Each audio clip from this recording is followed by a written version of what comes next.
We knew Morgan State had a very good defense. They were a physical group. And it was going to be hard to try to, score points. So we had to really lean on the defense. And I thought the defense came through tonight. Played really well defensively. Unfortunately, we get a penalty with a punt, roughing the punter, and a absolutely dumb personal foul, which led to points. But defense played lights out.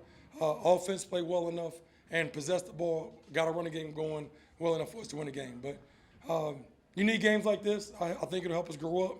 We have a very young team, and it'll help us mature. But you need one or two of these dog fights to kind of test you. But you talk about dog fights. Your defense was able to help hold Morgan State to a little bit over 200 yards and one touchdown, as you mentioned. Just what were you seeing from the coaching standpoint from your defense tonight? Oh, I thought we played lights out in the first half defensively.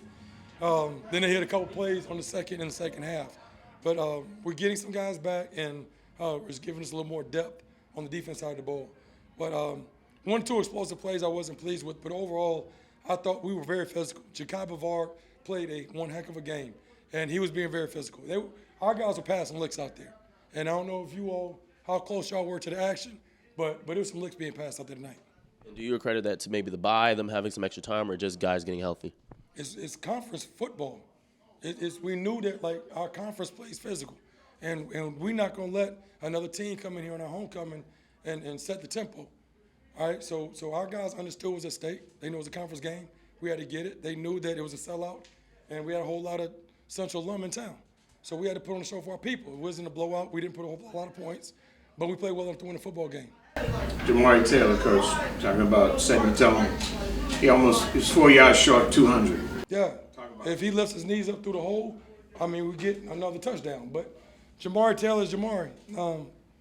Unbelievable player. I've been bragging about his hands all week long, so I think that's probably why he dropped that pass tonight. You know how it happens. But he's a workhorse, and he's great.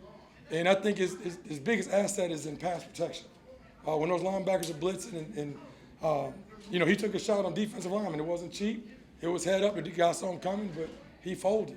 And, it's just good when a guy will play without the ball in his hands. He's not selfish. He only plays hard when he has the ball.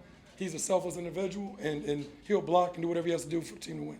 You got a quick turnaround with the game with Sacramento State coming up on Thursday. What are some of the key adjustments you guys want to make going to that game? You gotta be a disciplined football player. You gotta be a professional. So we gotta be able to enjoy homecoming, but at the same time get off our feet and get some rest tonight, because we have a practice tomorrow. All right. So we can't go out and stay out all night long. Coach Oliver can't stay out all night long. So we gotta be able to be ready to practice tomorrow, and we have a short week, like you said, and get on the road to go to Orangeburg for a very good South Carolina State team. Coach, on Monday you spoke about how you wanted your team to find balance this week with it being homecoming. Well, seeing the product tonight, what did you think of the teams being able to balance homecoming activities and practice as well? The biggest test is going to be tonight, like I said. So I thought we were locked in. I loved our level of focus. We didn't get too high, we didn't get too low when the good or the bad happened. So very pleased with that, happy with that. But, it's like we're talking about finishing games. The game's still going on right now. So I'll answer that question a little bit better tomorrow morning at 10 o'clock when I see the guys.